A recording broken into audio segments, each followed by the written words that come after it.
Hello दोस्तों, नमस्कार। मैं भी एक आप सभी का बहुत बहुत स्वागत करता हूं एक और नए क्लास में। तो आप सब कैसे हैं? उम्मीद करता हूं आप सब अच्छे होंगे, स्वस्थ होंगे और आप सभी की एसएससी एमटीएस हवलदार एग्जाम 2025 की तैयारी बहुत ही शानदार तरीके से चल रही होगी। तो साथियों, आज की इस क्लास में एमटीएस का सबसे आसान पेपर को डिस्कस करेंगे, जिससे आपको ये मालूम होगा कि हमारी तैयारी कैसी चल रही है। तो साथियों, इस बार आप सभी के पास एमटीएस हवलदार में एक सीट लेना और भी आसान हो चुका है, क्योंकि साथी एसएससी ने जो पहले वैकेंसी आपकी 6000 थी उसे बढ़ाकर अब 8000 टोटल 21 पद कर दी गई है। दोनों पोस्ट को मिलाकर टोटल आपका 8021 वैकेंसी हो चुका है। इससे पहले क्या था साथी, जो आपका कट ऑफ था वो हाई जाने वाला था, क्योंकि वैकेंसी कम थी, स्टूडेंट ज़्यादा थे, तो ये पूरी तरीके से चांस बना था कि आपका कट ऑफ हाई जाएगा।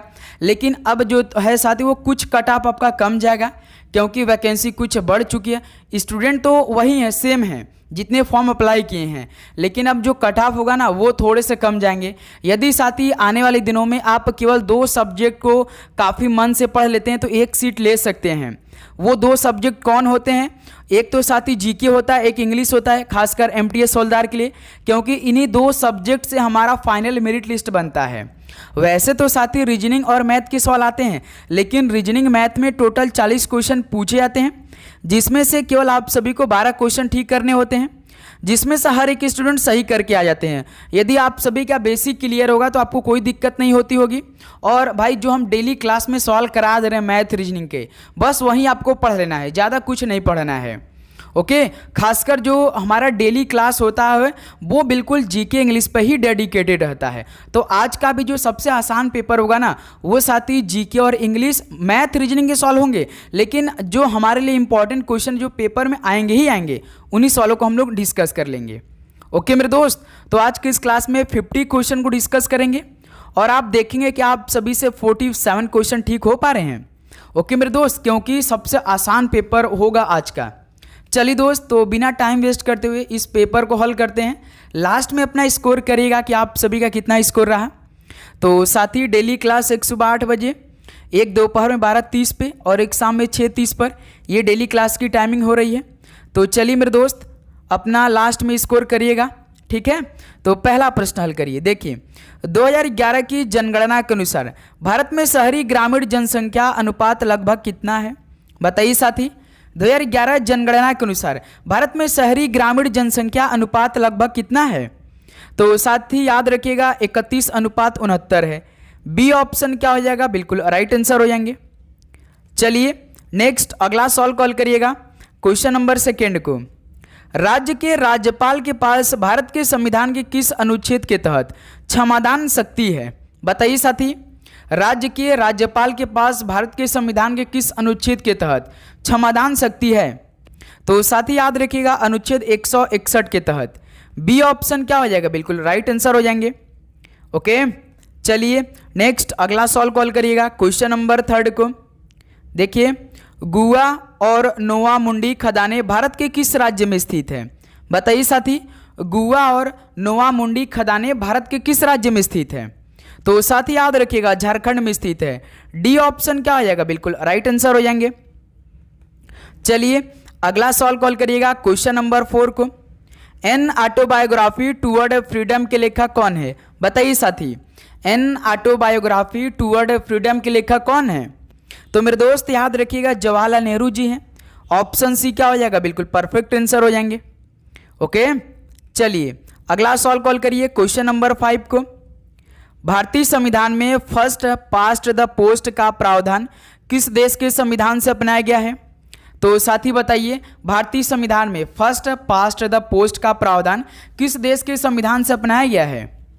तो साथी याद रखिएगा ब्रिटेन के संविधान से अपनाया गया है। बी ऑप्शन क्या हो जाएगा? बिल्कुल राइट आंसर हो जाएंगे।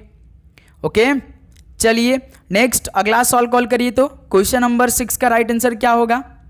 15 अगस्त 1947 को औपनिवेशिक शासन से भारत की स्वतंत्रता के समय भारत का वायसराय कौन था? बताइए साथी, 15 अगस्त 1947 को औपनिवेशिक शासन से भारत की स्वतंत्रता के समय भारत का वायसराय कौन था? तो साथी याद रखिएगा लॉर्ड माउंटबेटन था। डी ऑप्शन क्या हो जाएगा? बिल्कुल राइट आंसर हो जाएंगे। ओके, चलिए दोस्त अगला सॉल्व कॉल करिए। क्वेश्चन नंबर 7 को, संगति नाटक अकादमी पुरस्कार से सम्मानित अधाम लक्ष्मी देवी ये किस नृत्य के लिए प्रसिद्ध है? भाई संगीत होगा यहाँ पे। क्या होगा मेरे दोस्त? संगीत नाटक अकादमी पुरस्कार से सम्मानित अधाम लक्ष्मी देवी ये किस नृत्य के लिए प्रसिद्ध हैं? तो मेरे दोस्त याद रखिएगा, मणिपुरी नृत्य के लिए प्रसिद्ध हैं। सी ऑप्शन क्या हो जाएगा? बिल्कुल राइट आंसर हो जाएंगे। ओके, चलिए अगला सवाल कॉल करिए। तो क्वेश्चन नंबर 8 को देखिए, भारतीय मूल का वह व्यक्ति जिसे चिकित्सा शास्त्र के लिए नोबेल पुरस्कार मिला, बताइए साथी। भारतीय मूल का वह व्यक्ति जिसे चिकित्सा शास्त्र के लिए नोबेल पुरस्कार मिला वो कौन है? तो साथी याद रखिएगा, हरगोविंद खुराना है। ऑप्शन यहाँ से क्या हो जाएगा? आपका राइट आंसर हो जाएंगे। ओके, चलिए अगला सवाल कॉल करिए दोस्त। क्वेश्चन नंबर 9 को, आईसीसी यानी अंतर्राष्ट्रीय क्रिकेट परिषद यानी इंटरनेशनल क्रिकेट काउंसिल का मुख्यालय किस देश में स्थित है? बताइए साथी, अंतर्राष्ट्रीय क्रिकेट परिषद का मुख्यालय किस देश में स्थित है? तो सर जी ये तो यूएई में स्थित है, जो इस टाइम एशिया कप चल रहा है। बी ऑप्शन बिल्कुल परफेक्ट आंसर हो जाएंगे। ओके, चलिए अगला सवाल कॉल करिए। क्वेश्चन नंबर 10 को देखिए, महाराष्ट्र का कौन सा धन्यवाद उत्सव है जहां बैलों को सम्मानित किया जाता है क्योंकि उन्हें खेती के लिए अनिवार्य माना जाता है? बताइए साथी, महाराष्ट्र का कौन सा धन्यवाद उत्सव है जहां बैलों को सम्मानित किया जाता है क्योंकि उन्हें खेती के लिए अनिवार्य माना जाता है? तो मेरे दोस्त याद रखिएगा, पोला महोत्सव में। सी ऑप्शन क्या हो जाएगा? बिल्कुल परफेक्ट आंसर हो जाएंगे। ओके, चलिए दोस्त अगला सवाल कॉल करिए। क्वेश्चन नंबर 11 को, बेतवा नदी किन पहाड़ियों से निकलती है? बताइए साथी, बेतवा नदी किन पहाड़ियों से निकलती है? तो याद रखिए साथी, विंध्याचल पहाड़ियों से निकलती है बेतवा नदी। ऑप्शन यहाँ से क्या हो जाएगा? आपका राइट आंसर हो जाएंगे। चलिए दोस्त अगला सवाल कॉल करिए। क्वेश्चन नंबर 12 को देखिए, नृत्य और उनके राज्य के संबंध में निम्नलिखित में से कौन सा जोड़ा सही है? बताइए साथी, नृत्य और उनके राज्य के संबंध में आपको बताना है कौन सा जोड़ी सही है। जैसे साथी गोमीरा की बात करेंगे तो गोमीरा उत्तर प्रदेश में होता है, ठीक है। यक्षगान कर्नाटक में होता है, ठीक है। सत्रिया क्या साथी मणिपुर में होता है? बताइए। क्या साथी आपका कलारी पयोटी कर्नाटक में होता है? बताइए साथी इस सवाल का परफेक्ट आंसर। तो मेरे दोस्त याद रखिएगा, नृत्य और उनके राज्य के संबंध में जो कौन सा जोड़ी सही है, तो भाई देखिए यक्षगान हमें केवल कर्नाटक में ठीक दिखाई दे रहा है। वैसे तो साथी गोमीरा आपका कहाँ पर होता है? यह वेस्ट बंगाल में होता है। गोमीरा कहाँ पर होता है? वेस्ट बंगाल यानी पश्चिम बंगाल में होता है। और सत्रिया साथी असम में होता है, ये सभी को मालूम होगा। और कलारी पयटू कहाँ पर होता है? तो साथी याद रखिए केरल में होता है, न कि साथी कर्नाटक में। हमसे सही पूछा था तो केवल सही तो यक्षगान जो कि कर्नाटक से बिलोंग करता है। तो इस सवाल का हमारे दोस्त बी ऑप्शन बिल्कुल राइट आंसर हो जाएंगे। याद रखिए गोमीरा उत्तर प्रदेश में नहीं होता है, पश्चिम बंगाल में होता है। सत्रिया मणिपुर में नहीं होता है, असम में होता है। कलारी पयटू कर्नाटक में नहीं होता है, केरल में होता है। याद रखिएगा साथी। ओके, तो इस सवाल का बी ऑप्शन आपका राइट आंसर हो जाएंगे। चलिए दोस्त अगला सवाल कॉल करिए। क्वेश्चन नंबर 13 को, उस्ताद अल्लाह रखा कुरैशी किस संगीत वाद्य यंत्र की कला को प्रसिद्ध किया गया है? बताइए साथी, उस्ताद अल्लाह रखा जो कुरैशी थी ये किस संगीत वाद्य यंत्र की कला को प्रसिद्ध किया है? तो भाई याद रखिएगा तबला को। डी ऑप्शन क्या हो जाएगा? बिल्कुल परफेक्ट आंसर हो जाएंगे। ओके, चलिए दोस्त अगला सवाल कॉल करिए। क्वेश्चन नंबर 14 को, मिजोरम में स्थित फवांगपुई राष्ट्रीय उद्यान यह किस अन्य नाम से जाना जाता है? बताइए साथी, मिजोरम में स्थित है फवांगपुई राष्ट्रीय उद्यान, यह किस अन्य नाम से जाना जाता है? तो साथी याद रखिएगा ये नीलम पर्वत उद्यान के नाम से जाना जाता है, जो मिजोरम में स्थित है फवांगपुई राष्ट्रीय उद्यान। ऑप्शन यहाँ से क्या हो जाएगा? आपका राइट आंसर हो जाएंगे। चलिए दोस्त अगला सवाल कॉल करिए। क्वेश्चन नंबर 15 को, पीएम मोदी ने आचार्य चाणक्य कौशल विकास योजना शुरू की है यानी किस राज्य में? बताइए। पीएम मोदी ने आचार्य चाणक्य कौशल विकास योजना शुरू की है, जो कि साथी ये महाराष्ट्र राज्य में स्टार्ट की है। बी ऑप्शन क्या हो जाएगा? बिल्कुल राइट आंसर हो जाएंगे। ओके, चलिए अगला सवाल कॉल करिए साथी। क्वेश्चन नंबर 16 का राइट आंसर क्या होगा? कौन सा पर्वत भारत में लद्दाख के सियाचिन क्षेत्र के पास स्थित है? बताइए साथी, कौन सा पर्वत भारत में लद्दाख के सियाचिन क्षेत्र के पास स्थित है? तो सर जी केटू पर्वत है। ऑप्शन यहाँ से बिल्कुल राइट आंसर हो जाएंगे। ओके, चलिए अगला सवाल कॉल करिए दोस्त, क्वेश्चन नंबर 17 को। प्रायद्वीपीय पठार का सबसे दक्षिणी बिंदु निम्न में से किस पहाड़ी से चिन्हित है? बताइए साथी, प्रायद्वीपीय पठार का सबसे दक्षिणी बिंदु यह किस पहाड़ी से चिन्हित है? तो साथी याद रखिएगा, नीलगिरी पहाड़ी से यह चिन्हित है। ऑप्शन सी नीलगिरी बिल्कुल राइट आंसर हो जाएंगे। ओके, चलिए अगला सवाल कॉल करिए, क्वेश्चन नंबर 18 को। निम्नलिखित में से कौन सी झील भारत के पश्चिमी तट पर स्थित है? बताइए साथी, इनमें से ऐसी कौन सी झील है भारत के पश्चिमी तट पर स्थित है? तो साथी याद रखिएगा, अष्टमुडी है। ऑप्शन बी क्या हो जाएगा? बिल्कुल परफेक्ट आंसर हो जाएंगे। ओके, तो साथी लास्ट में स्कोर करिएगा और आप लोग चैनल पे नए तो सब्सक्राइब करके नोटिफिकेशन को ऑन करिएगा। ओके मेरे दोस्त, चलिए अगला सवाल कॉल करिए, क्वेश्चन नंबर 19 को।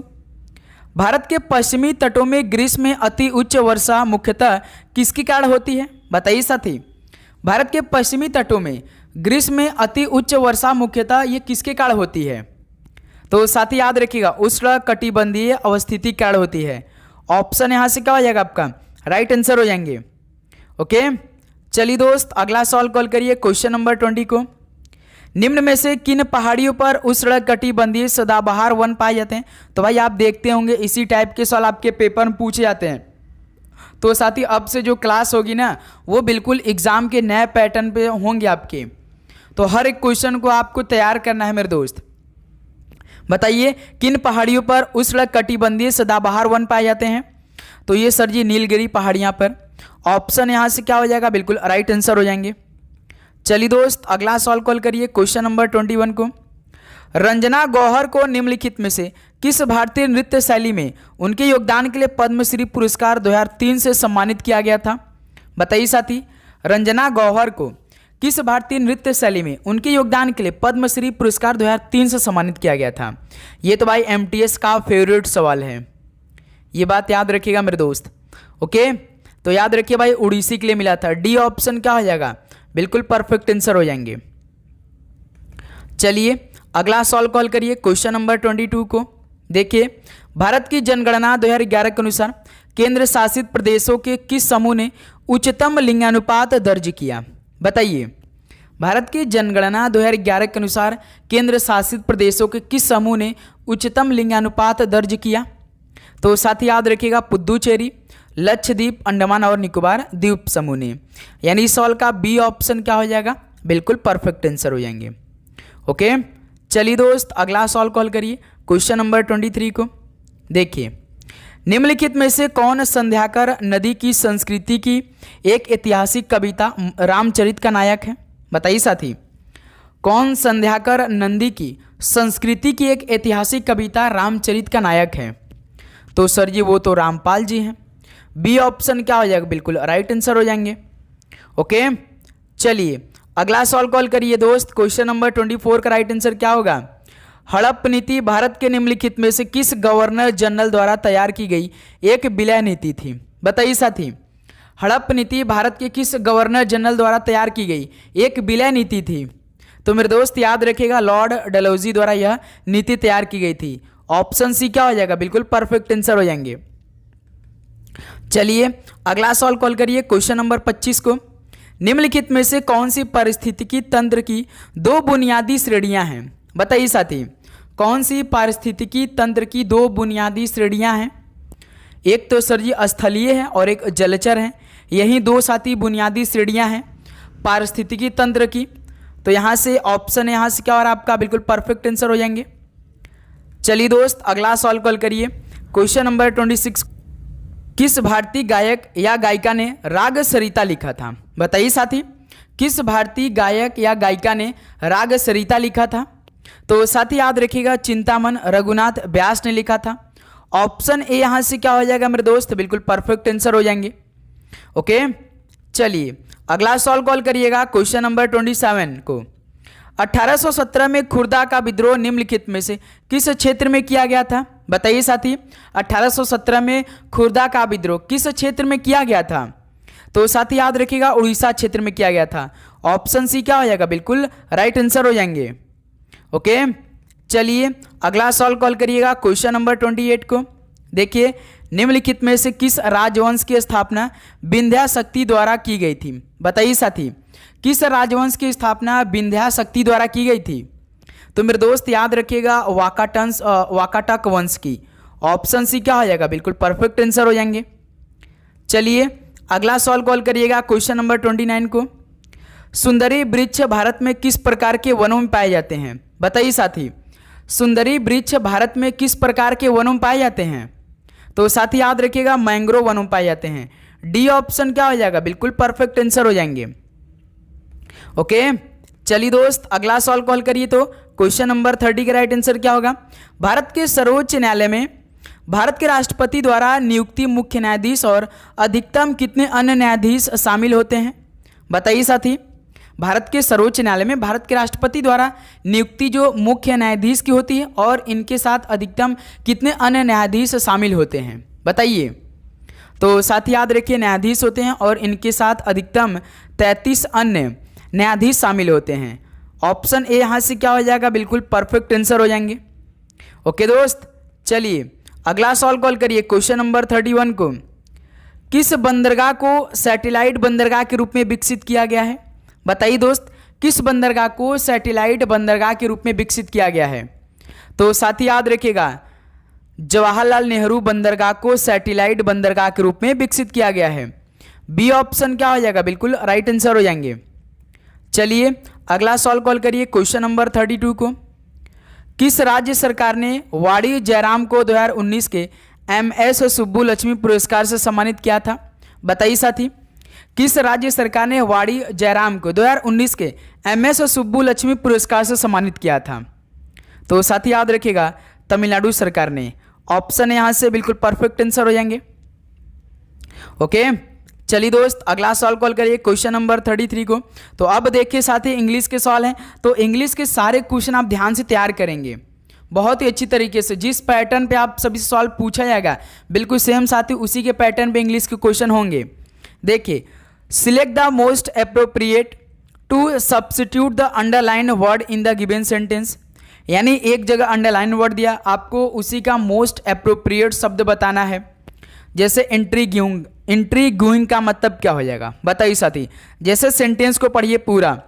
Rohit asked Nita what was the most intriguing book she has read recently.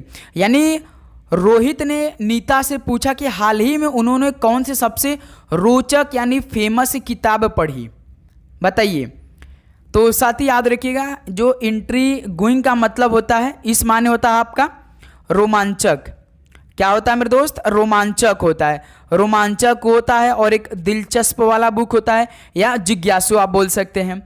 इंट्रीग्यूइंग का मतलब होता है। जैसे साथी हम बात करेंगे टेडियस, इसका आपको क्या बताना है? Select the most appropriate to substitute the underline word in the given sentence. यानी सबसे क्या बताना है? सबसे जो सब्स्टिट्यूट इसके अलावा हो सके। जैसे टेडियस का मतलब क्या होता है साथी? उबाऊ हो जाएगा, थकाऊ हो जाएगा। तो यही हो जाएगा साथी पहला ही ऑप्शन परफेक्ट आंसर। पहला ऑप्शन। टेडियस का मतलब क्या होता है? टेडियस का मतलब होता है साथी क्या? उबाऊ वाला। क्या मेरे दोस्त? उबाऊ वाला हो सकता है या साथी थकाऊ वाला हो सकता है जिससे मन नहीं लगता, या साथी बोरिंग भी जिससे हम बोल सकते हैं, बोरिंग वाला बुक। इन सर्कल का मतलब क्या हो? घेरा हुआ तो पढ़ेगा ना भाई, घेरा हुआ इन सर्कल। अर्गेंट का मतलब क्या होता है? जो साथी आपका कोर्ट में आरोप लगाना।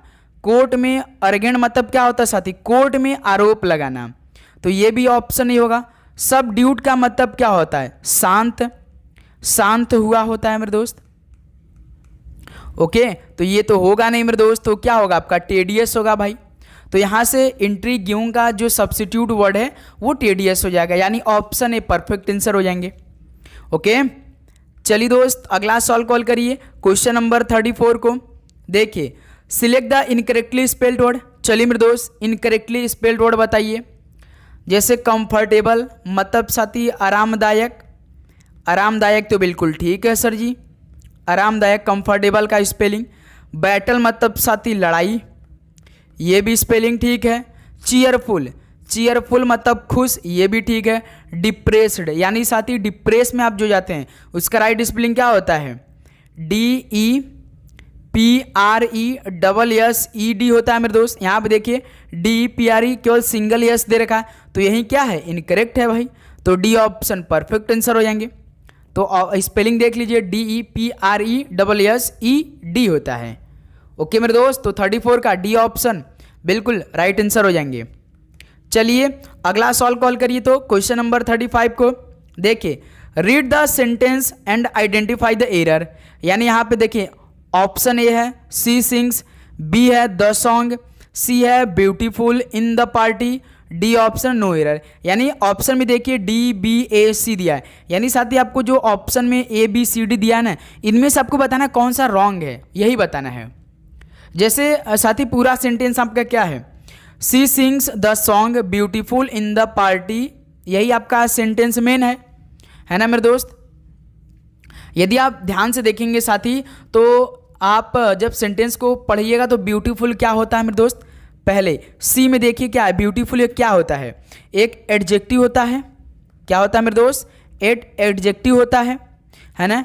और साथ ही जो सिंग्स है, यहाँ पे यदि आप ध्यान से देखिएगा तो सिंग्स जो है, ये सिंग्स क्या है, सिंग्स एक वर्ब के साथ हमेशा क्या आएगा साथी, एडवर्ब ब्यूटीफुली होना चाहिए मेरे दोस्त। क्या ब्यूटीफुल होना चाहिए सिंग्स के साथ। तो यहाँ पे क्योंकि साथी याद रखिए क्रिया को मॉडिफाई करने के लिए एडवर्ब की ज़रूरत होती है। ओके मेरे दोस्त, क्रिया को मॉडिफाई करने के लिए एडवर्ब की ज़रूरत होती है, लेकिन यहाँ पे साथी एडवर्ब ब्यूटीफुल दिया है, वर्ब के साथ यानी क्रिया के साथ एडवर्ब ब्यूटीफुल बहुत जरूरी होता है। तो यहाँ पे साथी केवल ब्यूटीफुल सिंगल दिया है, ब्यूटीफुल क्या होता है, एडजेक्टिव होता है मेरे दोस्त। यहाँ से यही रॉन्ग दिखाई दे रहा है, सी ऑप्शन, सी हमें रॉन्ग दिखाई दे रहा है। हमेशा याद रखिए साथी, पहले तो देखिए ब्यूटीफुल एक एडजेक्टिव है, ये तो सभी को मालूम है, ब्यूटीफुल एक एडजेक्टिव है। लेकिन साथी हम जानते हैं कि क्रिया को मॉडिफाई करने के लिए एडवर्ब की ज़रूरत होती है। यहाँ पे क्या है, क्रिया आपका सिंग्स है, वर्ब के साथ हमेशा एडवर्ब होता है, तो साथी ब्यूटीफुल की जगह क्या होना चाहिए था, ब्यूटीफुली होना चाहिए था। क्या मेरे दोस्त, ब्यूटीफुली होना चाहिए था। तो यही आपका रॉन्ग है मेरे दोस्त, यही सी आपका खंड रॉन्ग है। तो देखिए डी ऑप्शन में सी दे रखा है, यही आपका रॉन्ग है। ओके मेरे दोस्त, ये क्यों गलत है, क्योंकि साथ देखिए ब्यूटीफुल आपका एक एडजेक्टिव होता है और क्रिया के साथ हमेशा एडवर्ब होना चाहिए, एडवर्ब होना चाहिए। यहाँ पे क्रिया के साथ यहाँ पे ब्यूटीफुल एडजेक्टिव आ जा रहा है, तो इसलिए रॉन्ग है मेरे भाई। ओके ये बात याद रखिएगा, इसी तरीके से ये रॉन्ग है। चलिए दोस्त नेक्स्ट अगला सॉल्व कॉल करिए। तो क्वेश्चन नंबर 36 का राइट आंसर क्या होगा, select the incorrectly spelled word. तो साथ ही इनकरेक्टली स्पेल्ड वर्ड बताना है। चलिए बताइए, जैसे अरेंजमेंट मतलब व्यवस्था, ठीक है स्पेलिंग। कर्ब स्टोन, कर्ब स्टोन मतलब कर्ब स्टोन ही होता है। इनफ्लामस, इनफ्लामस नहीं होता है मेरे दोस्त, इनफेमस होता है। क्या होता है साथी, इनफेमस। इनफेमस मतलब क्या होता है, बदनाम होता है मेरे दोस्त, ये बात याद रखिएगा आप लोग। सबजुगेटर का मतलब क्या होता है दोस्त, वशीकरण। क्या होता है मेरे दोस्त, वशीकरण होता है सबजुगेटर का मतलब। तो इस सवाल का ऑप्शन सी रॉन्ग है, क्योंकि इनफ्लामस नहीं होता, इनफेमस होता है, यल नहीं रहता है मेरे दोस्त। इनफेमस का मतलब होता है बदनाम। तो इस सवाल का सी ऑप्शन मेरे दोस्त बिल्कुल परफेक्ट आंसर हो जाएंगे। ओके चलिए अगला सवाल कॉल करिए, क्वेश्चन नंबर 37 को देखिए। Select the underlined part of the sentence, this mango is bitter. यानी साथी यहाँ पे सेंटेंस को पढ़िए और बताइए कि आपको अंडरलाइन पार्ट को सही करना है। जैसे बीटर है, यहाँ पे क्या होना चाहिए मेरे दोस्त, भाई बीटर आपने कभी इंग्लिश में पढ़ा है, ये गलती है भाई, बीटर कभी होता नहीं है मेरे दोस्त। ओके याद रखिएगा मेरे दोस्त, दिस मैंगो इज बीटर मतलब साथी इसका पहले सेंटेंस का मीनिंग बताइए, क्या हो जाएगा मेरे दोस्त, यह आम ज़्यादा कड़वा है भाई, या साथी यह आम कड़वा होता है, ये होगा, ये आम कड़वा होता है, ये ठीक होगा। तो साथी याद रखिए यहाँ तो बीटर इंग्लिश में रॉन्ग है। तो साथी जो बीटर होता है, BITTER होता है, बीटर का कॉम्परेटिव रूट, यानी साथी आप क्या करें, कॉम्परेटिव देखेंगे, तुलनात्मक देखेंगे तो क्या होता है, मोर बीटर होता है। क्या मेरे दोस्त, मोर बीटर होता है। मोर बीटर होता है। तो इसलिए साथी यहाँ पे जो सेंटेंस सही बनेगा ना, दिस मैंगो इज बीटर केवल होगा। क्या मेरे दोस्त, दिस मैंगो इज केवल सिंगल बीटर होगा मेरे दोस्त। तो इस सवाल का सी ऑप्शन परफेक्ट आंसर हो जाएगा। यदि साथी यहीं पर यह सेंटेंस रहता है कि दिस मैंगो इज बीटर, तो क्या होता है, ये आम कड़वा होता है। वैसे तो नहीं साथी, जैसे दिस मैंगो इज बीटर, इसका मतलब यह आम ज़्यादा कड़वा है, ये कोई सेंटेंस नहीं बन पा रहा है, ये आम कड़वा होता है, ये बिल्कुल ठीक है। तो this mango is better, simple सा, तो सी ऑप्शन बिल्कुल परफेक्ट आंसर हो जाएंगे। ओके, चलिए अगला सवाल कॉल करिए दोस्त, क्वेश्चन नंबर 38 को देखिए। Select the one word substitute for the group of words. चलिए साथी, अनेक शब्दों के लिए एक शब्द बताइए। One who does something for pleaser, इसका मतलब साथी बताइए, सेंटेंस को समझिए और अपने लैंग्वेज बताइए क्या इसका राइट आंसर होगा। तो साथी, one who does something for pleaser, इसका मतलब जो कोई काम आनंद के लिए करता है, जो कोई काम आनंद के लिए करता है। एथिस्ट का मतलब क्या होता है साथी, नास्तिक होता है। एथिस्ट का मतलब क्या होता है मेरे दोस्त, नास्तिक होता है। और साथी हेडोनिस्ट का मतलब क्या होता है, वह व्यक्ति होता है जो सुख आनंद के लिए काम करता है। यानी इस सवाल का बी ऑप्शन परफेक्ट आंसर हो जाएगा। हेडोनिस्ट का मतलब होता है साथी वह व्यक्ति जो सुख और आनंद के लिए कार्य करता है। ओके, और एनार्चिस्ट का मतलब क्या होता है साथी, अराजकतावादी होता है। क्या मेरे दोस्त, अराजकतावादी, जकतावादी होता है। ओके, ये बात याद रखिएगा। और अग्रेसर का मतलब क्या होता है, आक्रामक व्यक्ति, अग्रेसर हो जाता है, बहुत ही अग्रेसर में आ जाते हैं, जैसे बहुत ही आक्रामक व्यक्ति जिसे हम बोलते हैं। तो इस सवाल का साथी बी ऑप्शन क्या हो जाएगा, बिल्कुल राइट आंसर हो जाएंगे। ओके, चलिए अगला सवाल कॉल करिए, क्वेश्चन नंबर 39 को देखिए। Select the most appropriate antonym of the underline word. चलिए साथी बताइए, select the most appropriate antonym of the underline word. जैसे आपको एंटोनिम बताना, केवल सिंपल लेजी का मतलब क्या होता है साथी, लेजी का मतलब होता है आलसी। लेजी का जो मतलब आपका आलसी होता है, तो इसका विलोम शब्द क्या होगा। जैसे जीनियस मतलब साथी प्रतिभाशाली होता है, जीनियस मतलब मेरे दोस्त प्रतिभाशाली होता है। और लैक्स का मतलब क्या होता है, लैक्स मतलब आलसी होता है। आलसी तो भाई हमें देखिए सिनोनिम्स बताना नहीं है, हमें तो एंटोनिम बताना है, ये भी नहीं होगा। इंडस्ट्रियस का मतलब क्या होता है, इंडस्ट्रियस का मतलब क्या होता है मेरे दोस्त, मेहनती होता है। क्या हो जाएगा मेरे दोस्त, मेहनती होता है। स्नोबिस का मतलब क्या होता है, घमंडी होता है, घमंडी होता है। तो देखिए साथी, इंडस्ट्रियस का मतलब होता है मेहनती, मेहनती, तो यही ऑप्शन सी परफेक्ट आंसर हो जाएगा। लेजी मतलब आलसी, जस्ट इसका अपोजिट क्या होगा, मेहनती हो जाएगा। तो साथी सी ऑप्शन बिल्कुल राइट आंसर हो जाएंगे। ओके, ये बात याद रखिएगा। चलिए दोस्त अगला सॉल्व कॉल करिए, क्वेश्चन नंबर 40 को क्या बनेगा right answer. Select the incorrectly spelled word. चलिए साथी, इनकरेक्टली स्पेल्ड वर्ड बताइए। जैसे बिलीव मतलब साथी विश्वास, कॉन्शियस मतलब चेतन, ठीक है। ऑकरेंस, कॉन्शियस मतलब क्या होता है साथी, चेतन होता है। ओके, और ऑकरेंस का मतलब क्या होता है, घटना, कोई घटना घट जाती है, लेकिन उसका राइट स्पेलिंग क्या होता है, OCCURRENCE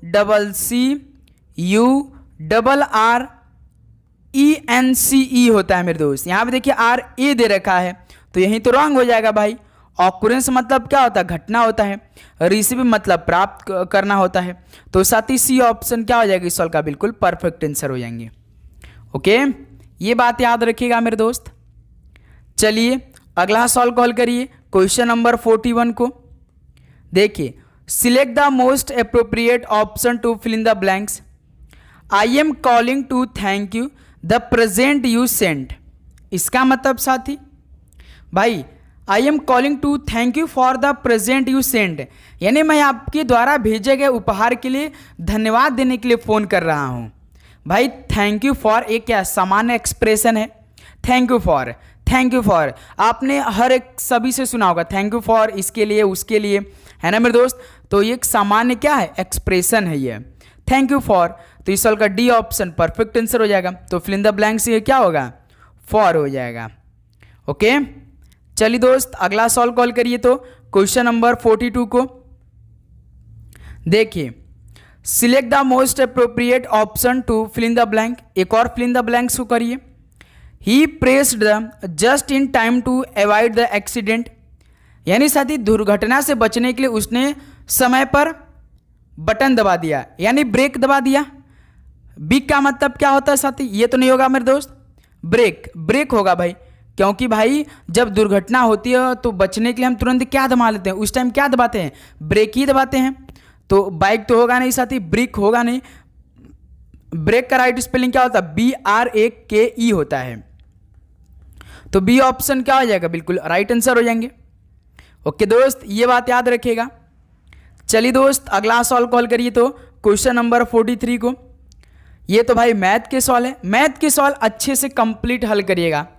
जैसे अदिति ने अपना स्कूटर ₹40,675 में बेचा, जिससे उसे विक्रय मूल्य के 1/5 भाग के बराबर लाभ प्राप्त हुआ। लाभ प्रतिशत ज्ञात करिए। चलिए साथी इस सवाल का राइट आंसर दीजिए। यानी अदिति ने अपना स्कूटर साथी कितने में बेचा? 40,675, यानी सेलिंग प्राइस साथी कितना है? 40,675 है। तो साथी लाभ यानी प्रॉफिट जो है वो सेलिंग प्राइस का कितना है मेरे दोस्त? 1/5वां भाग है। यही है ना मेरे दोस्त, प्रॉफिट क्या है? सेलिंग प्राइस का 1/5वां भाग। तो लाभ यदि निकालेंगे साथी हम लोग यहाँ से, जब हम लोग लाभ निकालेंगे तो 1/5 गुणे 40,675 में मल्टीप्लाई कर देंगे, जो हमारा आंसर होगा वो हमारा लाभ रहेगा साथी। तो देखिए 5×8 40, 5 एकम 5, 5 तेई 15, 50 25, यानी साथी प्रॉफिट यहाँ पे हमें कितना हुआ? 8,135 में हुआ। ठीक है सर जी, 8,135 में हमें देखिए साथी क्या हुआ? लाभ हो गया। अब साथी यहाँ से हम लोग कास्ट प्राइस निकालेंगे। देखिए लाभ हमें साथी 8,135 हुआ है, ध्यान दीजिएगा आप लोग, है ना। जब साथी हम लोग लागत मूल्य कास्ट प्राइस निकालेंगे, सबसे पहले कास्ट प्राइस निकाल लेते हैं। कास्ट प्राइस बराबर क्या होता है? एसपी माइनस लाभ होता है। क्या होता है? एसपी माइनस मेरे दोस्त लाभ होता है। तो सेलिंग प्राइस कितना है आपका? टोटल 40,675 है। अभी जस्ट हमने साथी प्रॉफिट कितना निकाला था? 40,675 इंटू 1/5, 5 40 यानी 8,135 निकला था। इसको घटाइए मेरे दोस्त, कितना आएगा? 40,675 में से 8,135 को घटाएंगे तो 32,000 आपका समथिंग 540 आ जाएगा, है ना मेरे दोस्त। 40,675 में से 8,135 को कम करिए तो 32,540 आ जाएगा। ठीक है, ये हमारा साथी कास्ट प्राइस आ गया। सेलिंग प्राइस दे रखा है, कास्ट प्राइस हमने यहाँ से निकाल लिया है। अब साथी प्रॉफिट परसेंटेज हमें निकालना है। प्रॉफिट परसेंटेज जब निकालेंगे तो फॉर्मूला क्या होता है? प्रॉफिट अपन हमेशा कास्ट प्राइस पर निकलेगा इंटू 100। प्रॉफिट कितना है साथी? 8,135 है।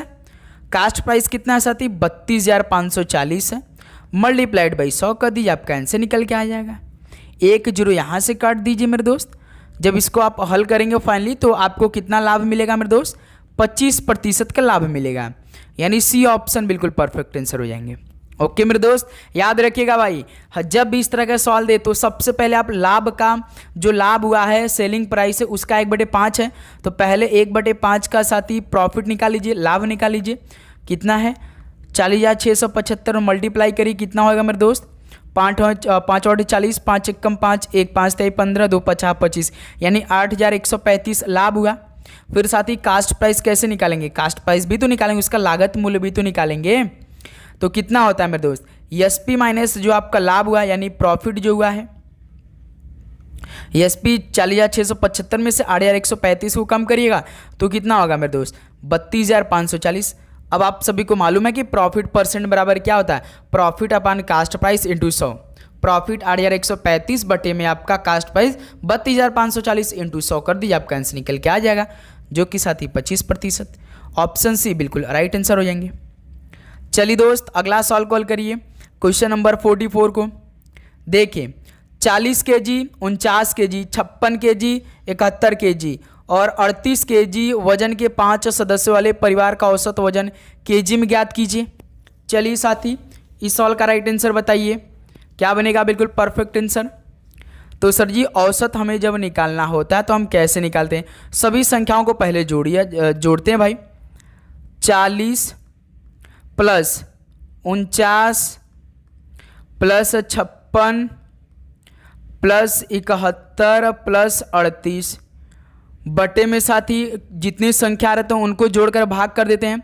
1 2 3 4 5 यानी 5 से भाग कर देंगे। चलिए साथी पहले सभी संख्याओं को ऊपर को जोड़ते हैं।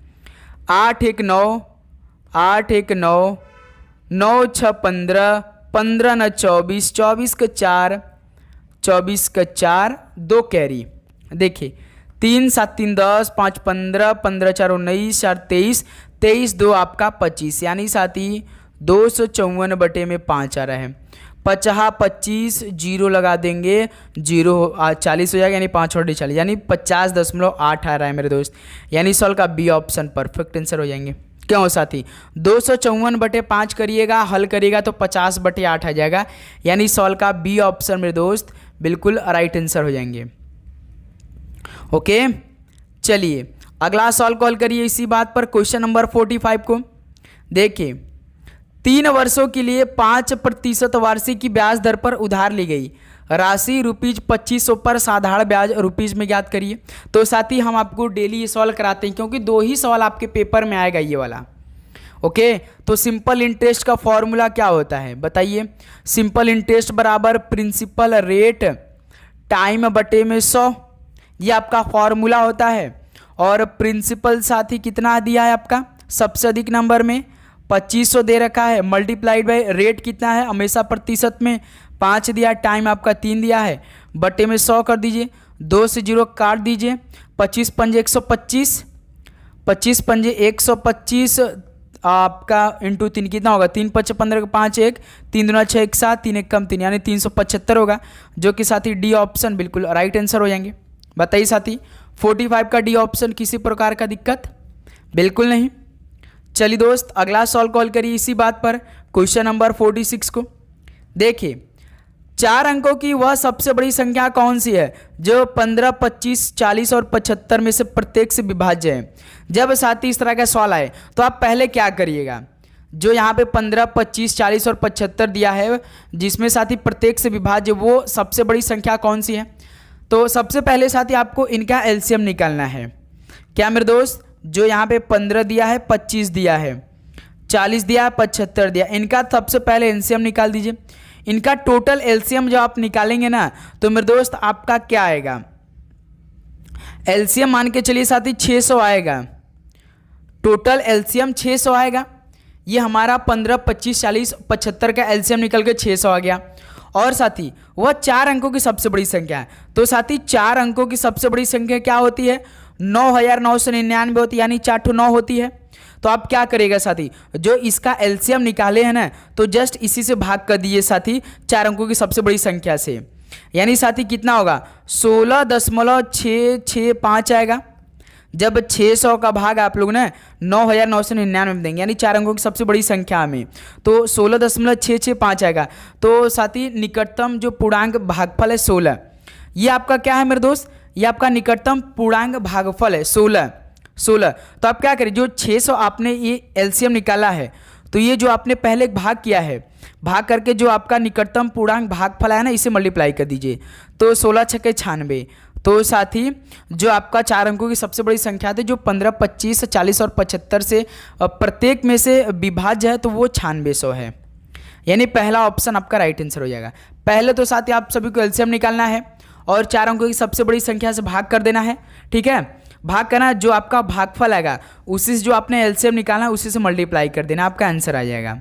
भागफल से निकालना है, भागफल से, ओके मेरे दोस्त, भागफल से मल्टीप्लाई करना जो आपने एलसीएम निकाला होगा, ये बात याद रखिएगा। तो इसलिए ऑप्शन है मेरे दोस्त बिल्कुल परफेक्ट आंसर हो जाएंगे। ओके चलिए अगला सॉल्व कॉल करिए क्वेश्चन नंबर 47 को। देखिए साथी यदि प्लस और माइनस को आपस में बदल दिया जाए तथा गुणा और भाग को आपस में बदल दिया जाए तो निम्नलिखित समीकरण में प्रश्न वाचक के स्थान पर क्या आएगा। 14/6 + 9 × 3 - 2 बराबर व्हाट। तो साथी प्लस और माइनस को आपस बदलना है, गुणा और भाग को आपस में बदलना है। चलिए साथी समीकरण को हम लोग बनाते हैं। देखिए 14 भाग है तो भाग को किस में बदलना है, गुणा में, तो भाग की जगह गुणा रख देते हैं 6 हो जाएगा। 6 के बाद देखिए प्लस है तो प्लस की जगह माइनस रख दीजिए, कितना साथी 9 हो जाएगा। 9 के बाद देखिए यहाँ पे गुणा है, गुणा की जगह साथी भाग रख दीजिए। 3 है, 3 के बाद देखिए माइनस है तो माइनस को प्लस में बदल दीजिए 2। अब इसमें हम लोग बॉर्डमस स्कीम लगा सकते हैं। देखिए 14 छंग 84, पहले गुणा कर दिया गया भाई, 3 का भाग 9 में देंगे, 3 + 2 हो जाएगा।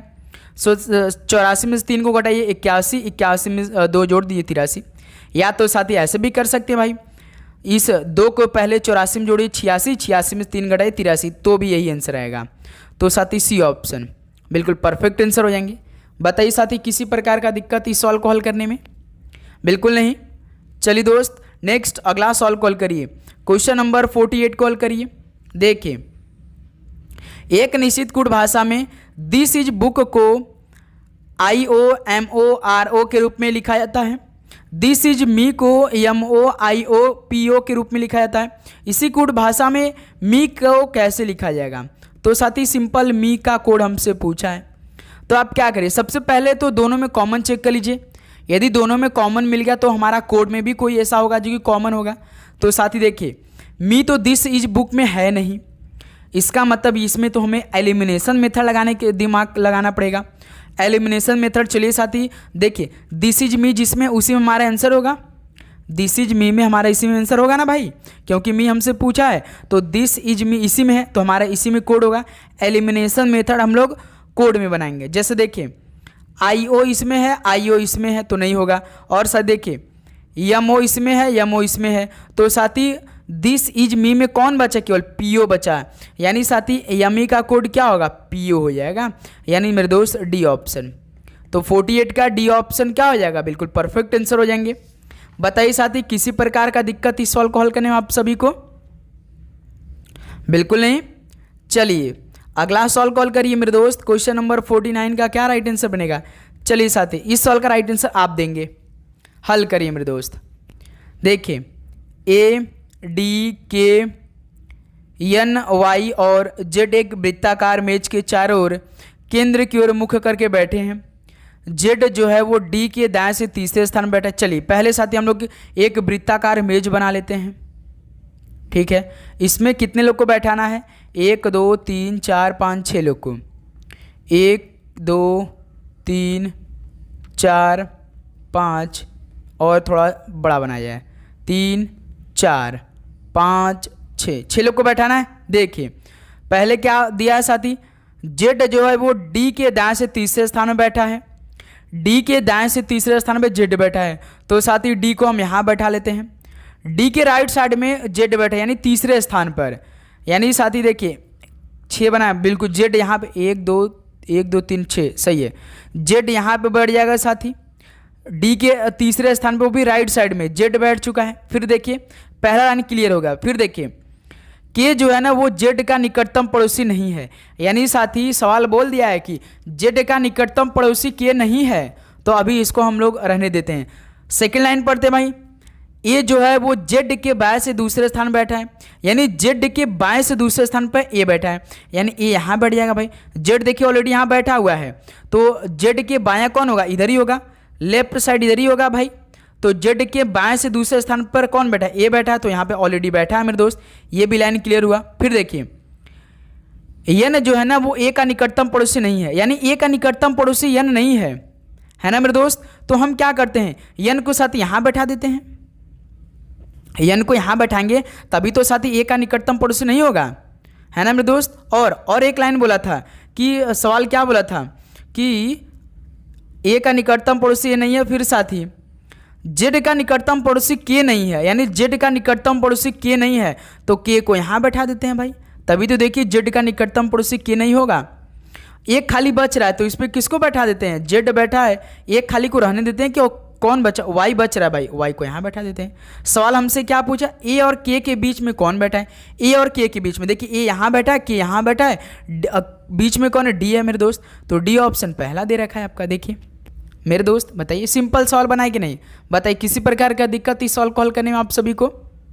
बिल्कुल नहीं। नेक्स्ट अगला सॉल्व बढ़ा जाए क्वेश्चन नंबर 50 पर। चलिए दोस्त अगला सॉल्व कॉल करिए। तो भाई ये तो सॉल्व आपके लिए होमवर्क रहेगा। चलिए साथी इस सॉल्व का राइट आंसर कमेंट बॉक्स में बताइए। इस सॉल्व का राइट आंसर क्या बनेगा?